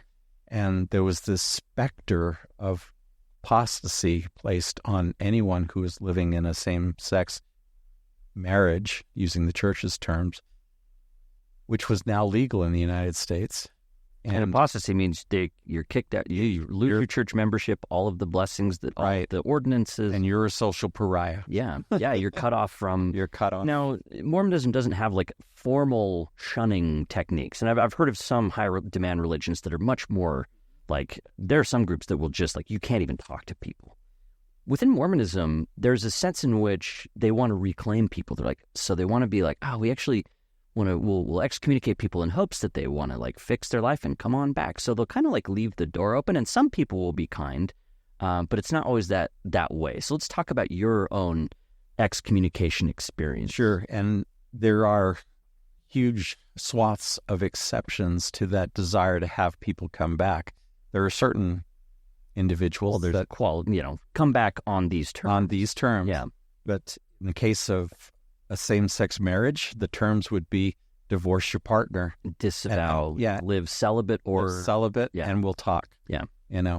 So touching my case, by the way, you really lay this out in the book. People, you gotta get the book, because Laurie, you're in the room with Laurie Lee. We're just going to give you kind of a glimpse at what's going on here, but like you get to see the process. Yeah. It's emblazoned in my memory, and I put it down in its detail, including letters that were written and all of those back and forth. But what caused the end of my employment with the church was I could no longer change presentations of gender during the course of the day. You had grown your hair longer. I'd grown my hair out longer. There's a wonderful photograph of me looking absolutely joyous in a suit and tie, which I hated, but my hair was longer. I'd been on hormones at that point for 2 years. I was probably wearing the female garment at that point. Yeah. And this is a special sort of ceremonial undergarment that Mormons who've been through the temple wear. And it affirmed me to wear the female cotton version of it. And so I was happily progressing to this point in the summer of 2016 when I could not continue to pretend to be male. It was offensive to my soul. And so I knew the time had come, and I went and talked with the managing director of our department, and he already knew I was transgender because I'd outed myself a few months before against the orders not to. That was an order. I'd want to give that really stay exactly where you're at. I just want to tell people, a colleague sent a transphobic email. Is this the thing that you're thinking of? So yes. So Laurie Lee receives this transphobic email of like a sort of gender-neutral bathroom and like, ha, look how stupid this is, or whatever. Yep. And this was your moment to be like, actually, you know someone who's trans. It's me. Yeah. Hi, it's me. And you weren't supposed to be out to your colleagues. I wasn't supposed to say that. I wanted to include that because that was a really important moment. Yeah, that was early in 2016. And, when I received that email, I certainly knew that I could ignore it, but then I'd have to watch all my colleagues chiming in on it. Or I could stand up and risk being fired that very day. But I thought, now's the time. I have got to say something and stand up. And I did, and that outed me to our department, our physical facilities department at church headquarters. And at that point, everybody knew that I considered myself transgender. So fast forward a couple of months, I go in to meet with the managing director and the human resource director for our department. And the managing director says to me, "Where's this going?" And I said, I'm ready to transition and live full time, which means I'm going to be presenting as female here, and I need to know what the church's stance regarding me is going to be. And I don't want some middle manager to say, yeah, that's not a good idea. I said, I want the Human Resource Committee of the church to make a decision with regard to transgender. Let's get an official decision. And regarding transgender employee. It was very bold. I didn't ever expect to get a positive answer, but it was the bold thing that I committed to myself to do, if not for me, for future employees who might find themselves in a similar situation. That Human Resource Committee decision was a first presidency level decision, so the president of the church would have to ultimately concur. Is this still Thomas S. Monson? At that time, yes, Okay. it was. But he was in mental decline. Yeah, in decline. So he had his first presidency, he had his counselors, that could have also run that meeting and gotten that answer. And my managing director, who was a friend of mine, a man who I loved, committed to me that he would take it all the way to that committee and get the answer. And I felt good about that, even though I suspected that the answer was no, you're not going to transition. I put the pressure on my boss by saying, for every other employer in this state, they do need to accommodate the transition of their employees. And I had been an exceptional employee with the most laudable annual reviews. And worked on the church's most important project. All of these important projects. Some of them extremely difficult projects. Exactly. And I knew that if anybody could get that answer to come back, that, we will deal with this on a case-by-case basis, for example. At the least, yeah. At the least. Yeah. But that was not to be, because someone took that on as a challenge and contacted my stake president and told my stake president to cancel my temple recommend. My temple recommend was my moral and spiritual qualification. Yeah, it's like your entry pass. Temple. In order to be a church employee as well. Right. So just to tell people who aren't Mormons, so the temple recommend you go to an interview with your church authorities. They ask you a series of questions such as, do you believe in God? Do you believe in Christ? Do you believe in the church? Are you living your life in a certain way? Are you honest in your dealings? So there's this list of questions. So you have to qualify to get this temple recommend, and then you can go and participate in ordinances and rituals in Latter-day Saint temples. But also for church employees and for Laurie Lee, you have to have that job at all. So it's the stamp of approval that says I'm at that qualified level. So this is a backdoor way of not answering your question. Instead of saying, hey, let's get a policy, it's, you know what, we can just pull Laurie Lee's recommend and boom, we don't have to answer the question. Exactly. He can't be employed here. Exactly. And that's what started occurring. That's what got the ball rolling. Now, you had a bishop that had your back, but you had a stake president that was ready to go. And at least at that time, if I remember correctly, the church itself would say, oh, we don't get involved in local matters. Like the first presidency, the Quorum of the 12 would say, we don't direct local congregations and how they should deal with disciplinary action. But here's a case where they clearly did. And so I met on the Tuesday, which came after the Friday when I asked the tough question. Yeah. Stake president informed me that he was canceling my temple recommend. And this is my successor and my former counselor. Yeah. Someone who I worked closely for a long time. And my response to him was, well, President, we know what the questions are. We've both memorized them. And let's go through it. And in the book, you lay them out. Yeah. If people want to know the questions, they're in the book. They're in the book, at least the way they were written at the time that this happened. They've changed. And you affirmed them all. At the time, I totally affirmed them all. And the stake president just kind of flopped back in his chair and said, I see no reason to take your recommend away. At that moment, he was letting his own conscience guide him, that although I was presenting to him as Laurie Lee, as a female. Yeah, you were in that meeting as you were Laurie Lee there. Laurie Lee at me. I didn't. I had already come out at church, and I was living my life authentically everywhere outside of the church office building. Yeah. And he said, there's no reason to take your recommend away. So at that moment, his heart went out over the instructions that he had been given. Mm-hmm. So I went away rejoicing that I had managed to overcome that problem. 2 days later, he called me back in, and it was an absolute repeat of the first few minutes of the previous interview. He said, I have to cancel your recommend.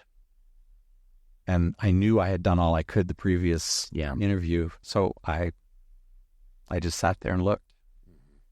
No response. It made him very uncomfortable, so he started rambling for about 20 minutes, and finally he said, aren't you going to say anything? I said, President, this is unjust. I stood up and walked out. But it was clear to me that it wasn't his decision. He didn't want to take my recommend. He saw nothing wrong with me holding a temple recommend. It was just as you said, it was a pretty cowardly backdoor to my ecclesiastical leader to disqualify me from being an employee. So that was it. You're done at work. Yeah, at that point, that was a Thursday. I prepared a letter very quickly announcing my retirement because you said, well, I'll get out in front of this. I'm going to get in front of this because I'm not going to have them fire me on Friday because I don't have a recommend because they're the ones who took my recommend away when I was still worthy to hold it. So I announced my retirement in a letter to my boss, and there seemed to be a collective sigh of relief that this has been resolved. Yeah. But it wasn't really the resolution that would have been ideal. Well, and they could have left it there. So then how did you end up then in a church court taking your membership? So ironically, I should say, as soon as I left church employment in September of that year, I sent all my male clothes to Deseret Industries, and I was full-time Laurie Lee 24/7. Did you have any Mr. Max suits, or did you? You're all like legit. No, these were Mr. Max specials. Okay, good. And they all went to Deseret Industries where they belonged. It was so freeing to get rid of all that and know that I would never have to present to meet someone else's comfort. And you didn't keep a token of any of it. You didn't keep a necktie. You didn't keep a... It was all gone. It was gone. Wow. I absolutely emptied the closet. And I started then in September of 2016 living full-time as Laurie and unemployed.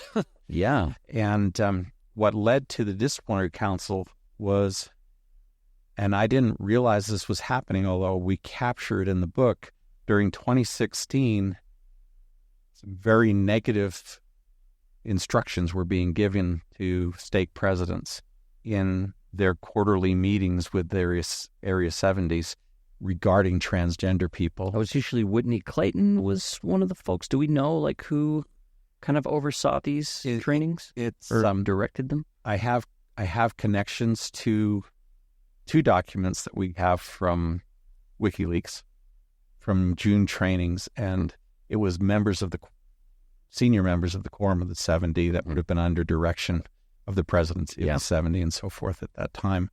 But my stake president was being taught to protect the gender binary in church meetings. Yeah, really, the binary was going to be it. This is our thing. Yeah, because as I found out later, during that time frame, the church was busy producing amicus brief to the U.S. Supreme Court that affirmed the church's doctrinal policy stance that there is only male and female, and that we do not allow self-determination of gender identity. Yeah, they would say sex assigned at birth, whatever the assumed.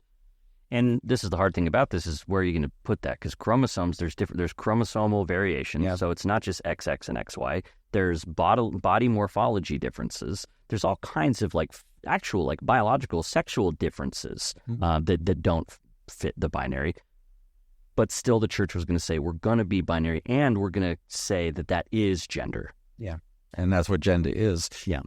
I didn't realize those things were happening at this same critical time where I'm jumping in the deep end of the pool as transitioning. It's like this. It seems like they were thinking about things and trying to figure things out, but they weren't talking to people like you. They weren't, and it's clear in the policies that are coming out and the ways that they describe sex and gender identity that they're also not following the best scientific Not at understanding all. of the time. If anything, it appears that they're following conservative political, Right. That's easily debunked. cultural easily stuff at Sure, this point. Yeah. sure. But anyway, back in 2017, I was assisting a librarian in our ward that particular Sunday. Still attending church. Still attending church, even though I was attending at that point as Laurie Lee, still trying to find my place in the church. I walked this elderly sister down to the Relief Society room so that she could visit the class.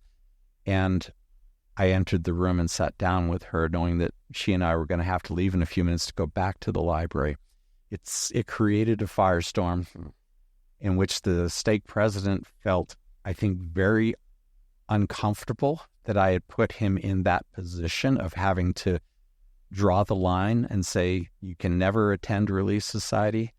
He verbalized it as that I refused to follow the counsel of my priesthood leader. It was 15 minutes in a class. Yeah. and it started a ball rolling. A class that you had attended when you presented as... Oh, yeah. When I was the stake president, I went to Relief Society classes all the time, and they loved having me there. But it set off enough people that I would show up, that they complained, and the complaints reached higher ears in a hurry. And so I started then having several meetings with that stake president, who at one point told me he was required to tell me to detransition at that point and return to living as male, or write a letter and resign from the church and have my record removed from the church.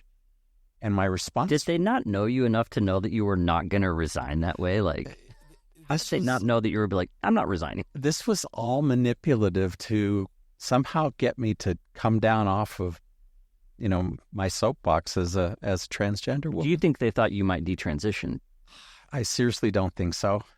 I really don't think that was a sincere question.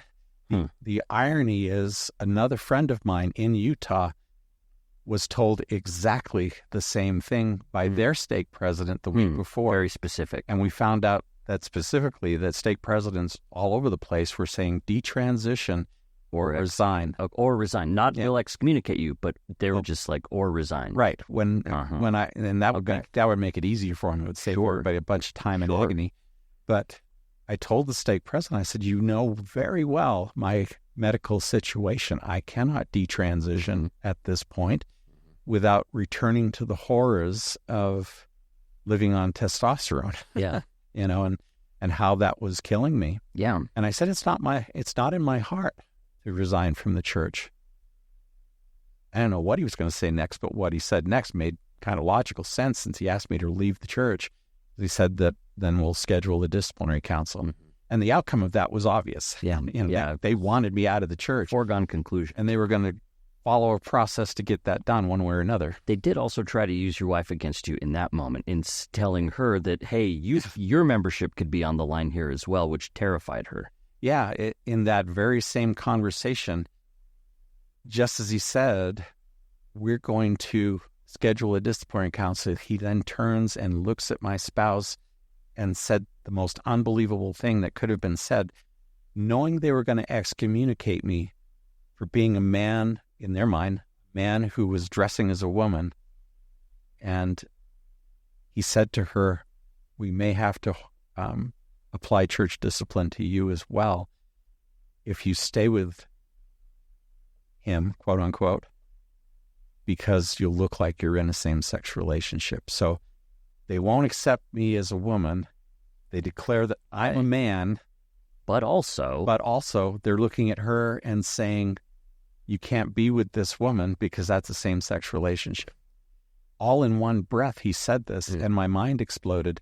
Well, clearly, that was tongue-in-cheek to some degree. It was an attempt to put pressure on Marlene, to put pressure on me to get back in line. Yeah. The detransition route, and to stop making waves this way.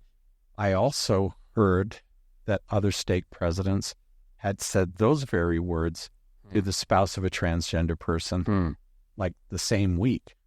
It was coming right from the top, and the training that these brethren were receiving to threaten the straight spouse of a transitioned transgender spouse with church discipline with that logic.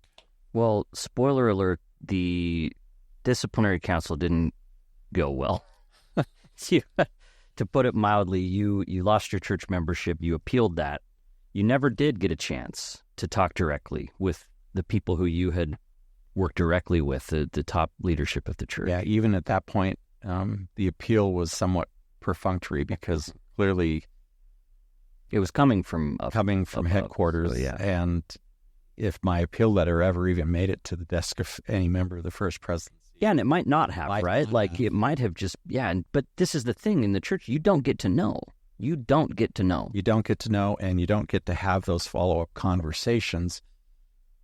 But it is what it is, and I understood that was going to be the case. Well, you can learn more about how it went down in Laurie Lee Hall's book, Dictates of Conscience from Mormon High Priest to My New Life as a Woman. And I should say, Laurie Lee also served in the executive committee of Affirmation, LGBTQ Mormons, Families, and Friends. And in 2013 was the first transgender recipient of Affirmation's Paul Mortensen Award for leadership within the LGBTQ Mormon-adjacent community. She and her partner, Nancy Beaman, live in Kentucky and are the parents of 9 children and 24 grandchildren. That's actually where I want to go next. So You found love here again, Nancy Beaman, and we'll let people find out in the book how it all went about. Right. We want to leave some... It's a lovely kind of spiritually driven love story.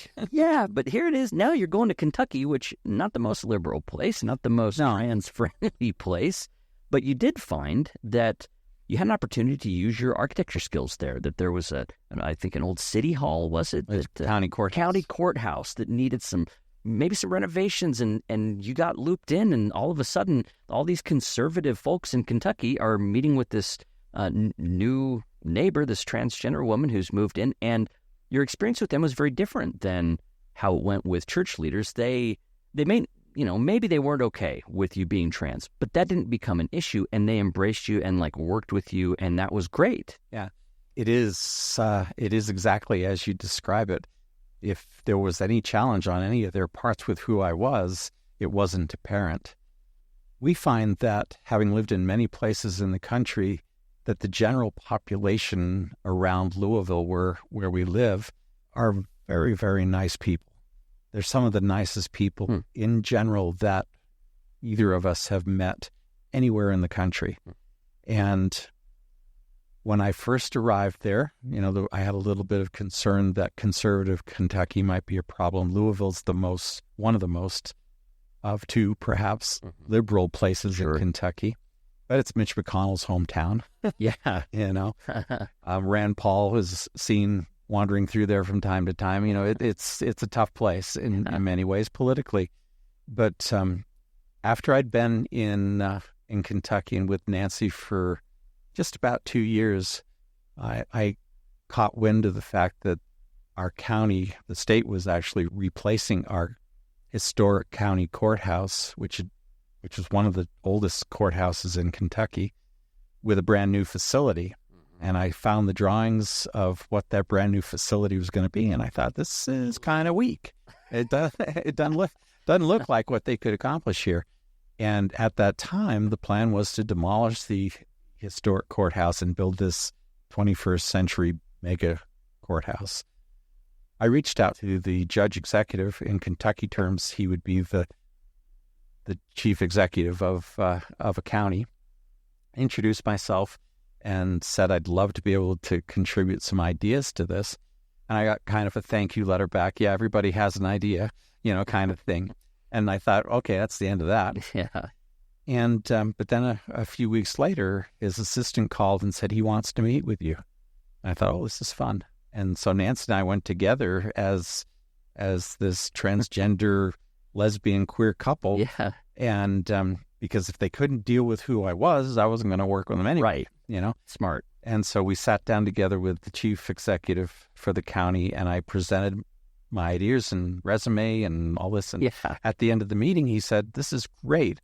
I'm going to recommend to the fiscal court, the financial court that rules the county, that we hire you as the architectural consultant for the county, not for the project, but to help and protect us as the owners of this project and other projects. which is kind of the same role I had in the church. Yeah. And that blew my mind that I was kind of there as a volunteer to offer some thoughts, but I got hired. And over the course of time, the preservation organization, Preservation Kentucky, stomped all the way up to the Capitol in Frankfurt and put a halt to the project that they were planning, and demanded that the historic courthouse remain and the project be expanding that preserved building. So I went back to the judge executive and I said, I have a lot of experience doing this kind of stuff, this building preservation of 19th century brick buildings. Yeah, that's your thing. And I showed him everything I could get my hands on about the Provo City Center Temple, which, he felt like heaven had opened and dropped me on his lap. Well, there's your Esther moment. Like you came forth for a time such as that. Help them. Just another time such as that, exactly. And so I became very important in my role of supporting the county's project development committee, who were made up of lawyers and judges, who were going to be conservative place and users of this courthouse, and working directly with and significantly influencing the design work of the lead architects whose offices were in Lexington. The end result is a very, very beautiful combination of old and new that I think is going to be a showplace and unique in Kentucky for what it is in many ways. But the moral of this story is, but on several county projects, I was in a position where I was presenting design concepts to all the magistrates of the 8 districts of our county and the chief judge, all of whom were older, conservative, white Republican men.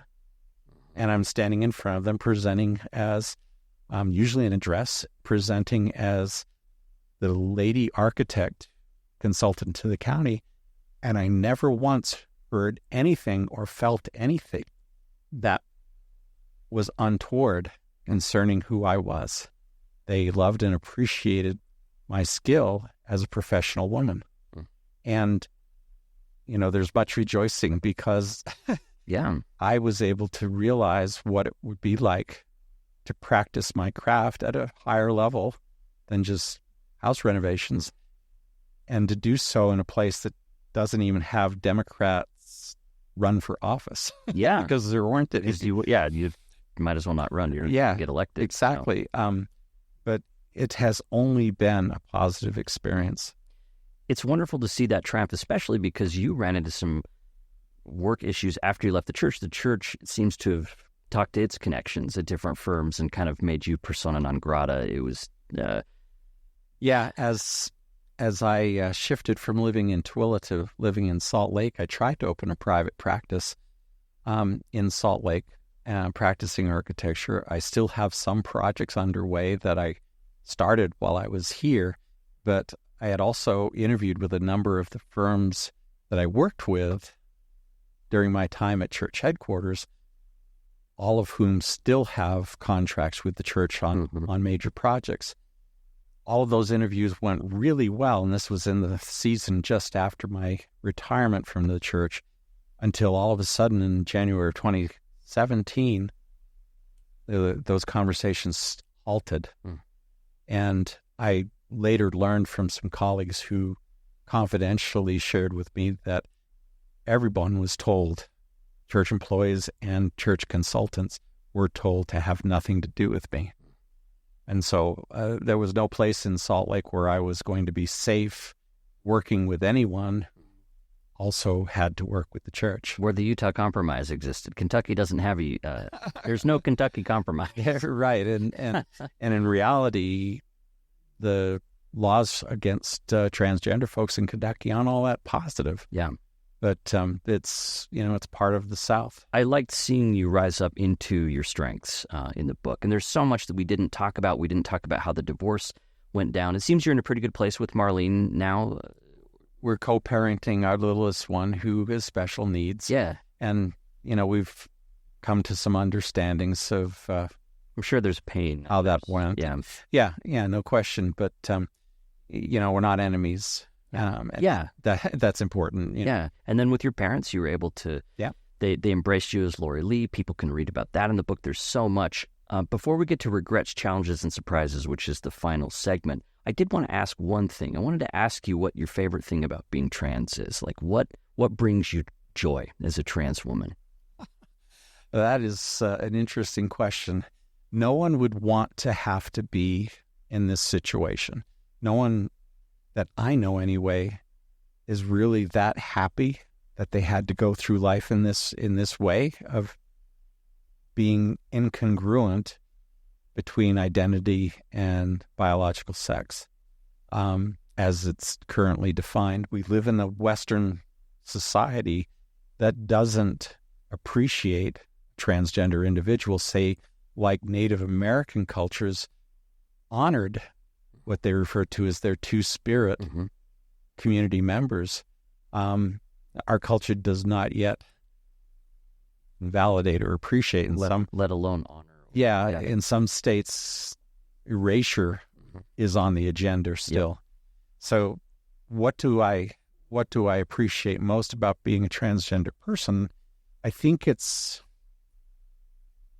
the fact that I was able to walk this journey and survive it and grow to thrive and be an example and even publish an example to others who are coming up behind me, who might benefit from a story of a journey that was walked, through the dark and through the rough terrain, giving up an awful lot to gain back all the joy of being authentic.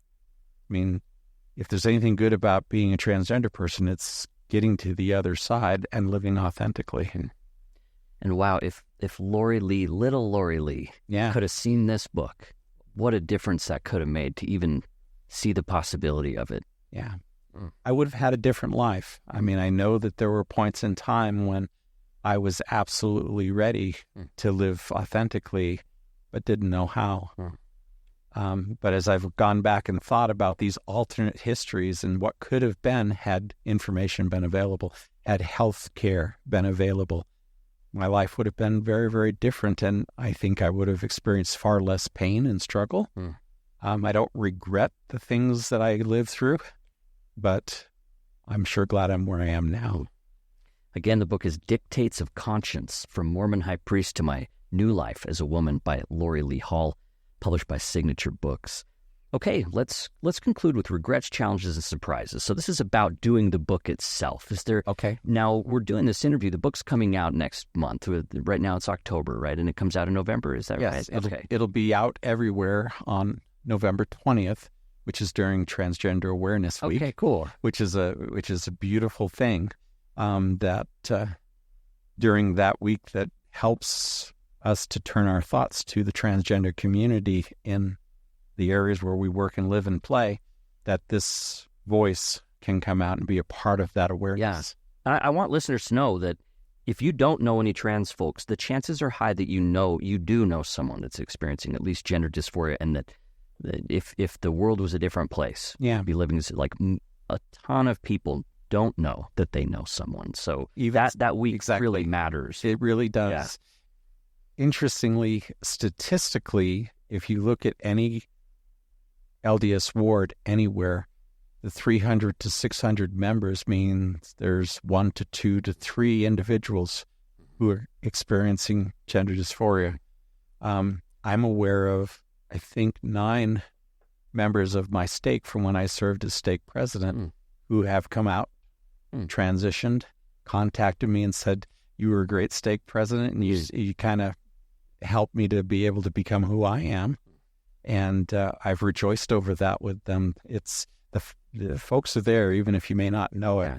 And one of the reasons the book exists is to provide a light to those who are still hiding in their pantries or their closets. All right. So you don't have to speak to all 3 of these things, just whatever kind of draws you right now. So regrets, what was the hardest part about writing it, or the biggest surprise you had as you wrote it? Yeah, I've got some of each of those. Oh, good. We have time to share whatever you'd like. This is a special extended episode. Yeah. I'm not a professional writer. Everybody knows what I was professionally and am professionally. I even avoided college courses that required writing. I even avoided fulfilling essay assignments in grade school and in That's surprising. And in high you school. have a clear writer voice, so that surprises me. Any time in school that I could draw a cartoon in place of do it. of an essay, I would do it.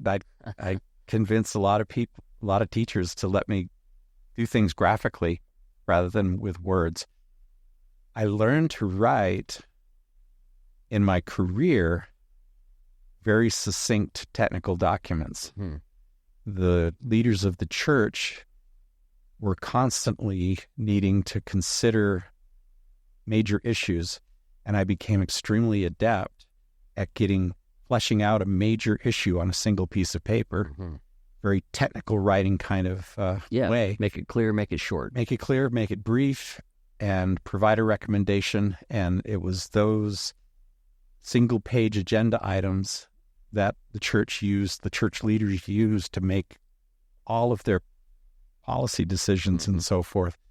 And so I was well known for being able to write those things.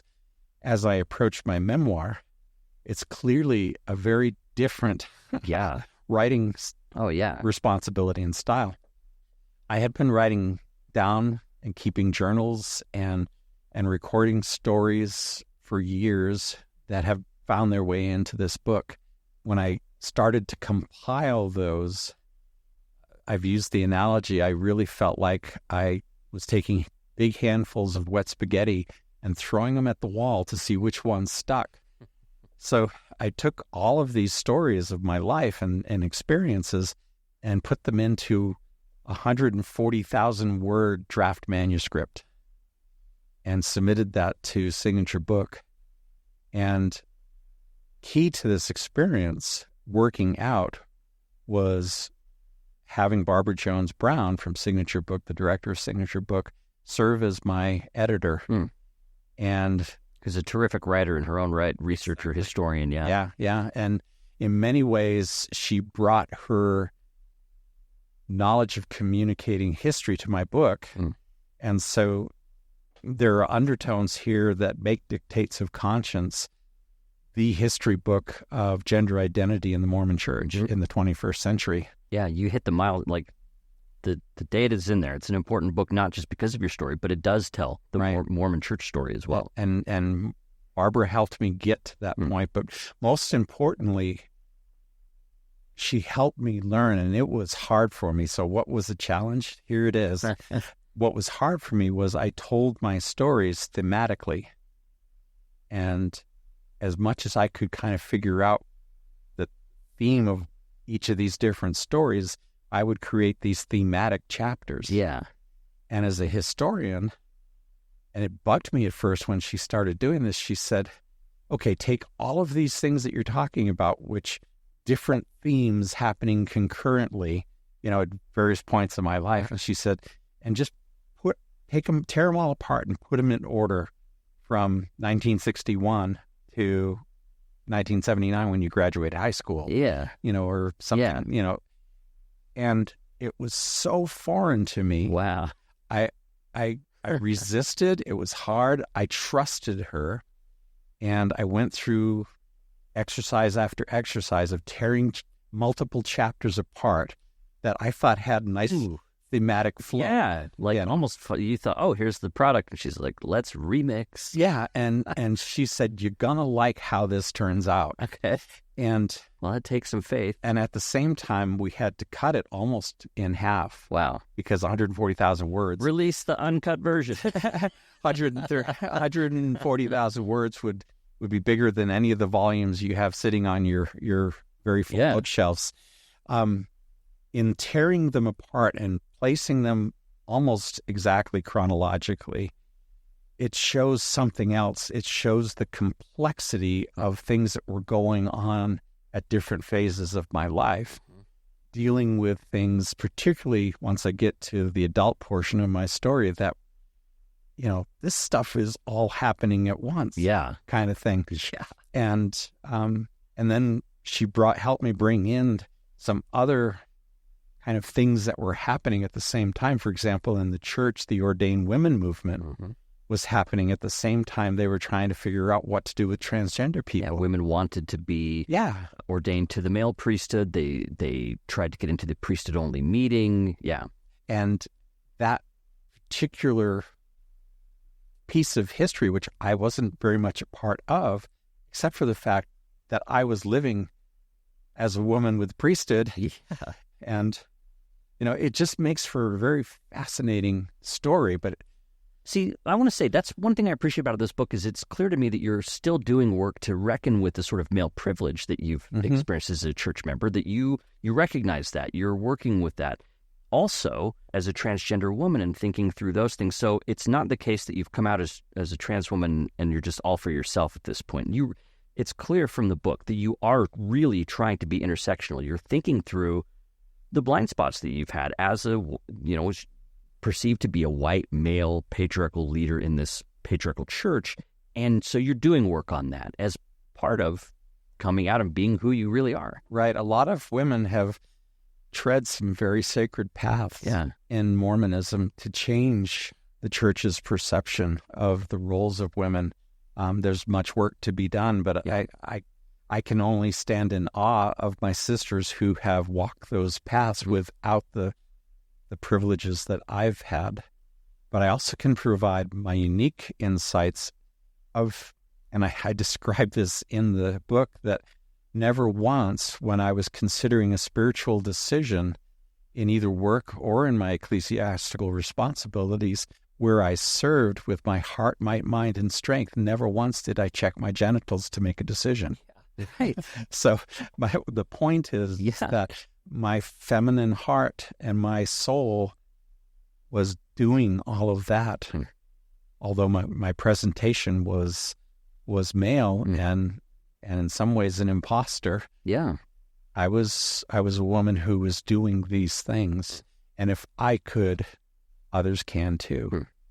So there's some triumph and there's some challenges regarding writing the memoir. One other challenge that I faced is bringing out issues, particularly from my younger years, that were traumatic, that I had not unpacked before.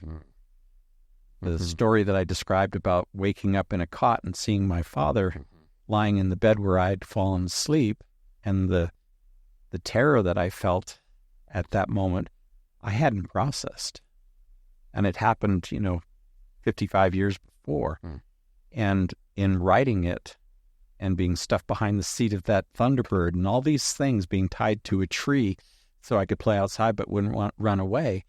We didn't even mention you being tied to a tree. I was tied to the tree and I was trained. There's a lot of trauma there that I had not unpacked from my childhood and my youth. Did any memories come up that you hadn't even really thought about in a while? There were some, and ironically, one of them was that I had actually formally written the letter to Bishop Stevenson indicating that I was going to transition to be a woman. I had forgotten that I wrote that letter. Wow. And amongst all the turmoil that happened after that, in preparing the manuscript, I pulled out all my old files and all my letters, all my journals and everything, and I read through that August 2013 letter, and I just thought, wow, I actually did write that. Wow. And it's like, okay, now I can start to piece together this. They were told 3 years before it happened, I'm going to transition. Yeah. And I want to stay. But so there's some amazing things that happen when you try to tell your own story, but the childhood stuff, to process that now, that's hard. It's big stuff, and thank goodness for my powerful editor. One of the reviews of the book referred to it, was Taylor Petrie who said it, referred to it as expertly written. And I've told everyone, I'll say it here, I do not consider myself to be an expert writer. I was fortunate enough to have a story to tell and an effective editor who helped make it become that. If it's worthy to be called expertly written, it was a team effort. Wow. Because I am not an expert writer. Maybe that's the surprise. Surprise. This is great, and it's great because of the work of many. Well, Laurie Lee, this has been a great conversation, and I'm not exaggerating when I say there's so much more that we could talk about. There's so much in your book. It is rich. It talks more about church politics, very interesting stuff about insider church politics and how personalities of different church leaders that you worked with, and interesting facts about projects that you worked on and how they came together, and more really fascinating things about your childhood and about your family life. And we didn't talk about your father being hospitalized, probably for a sort of mental collapse. There's a ton of stuff. So this book it's full to the gills with things that people want to hear about. Highly concentrated orange juice in this case. Yeah, it's true. Get that extended. I want the director's cut someday. Well, I have it. I have the original draft manuscripts. Okay, good. All right, Laurie Lee, thanks a ton. This has been great. I've enjoyed doing this, Blair, very much. Thank you. Thanks for listening to Family Proclamations. It's the place where we explore the history and evolution of family, relationships, gender, and sexuality. If you enjoyed this episode, please go rate the show in Apple Podcasts. Leave a review. That's what Thrifty Joy did. They said they enjoy the thorough and thoughtful approach of this show. They love the interviewees who have so many diverse perspectives, and they said that this is a great way to discover new books. So Thrifty Joy, thanks for leaving that review. Appreciated reading that. I love reading reviews.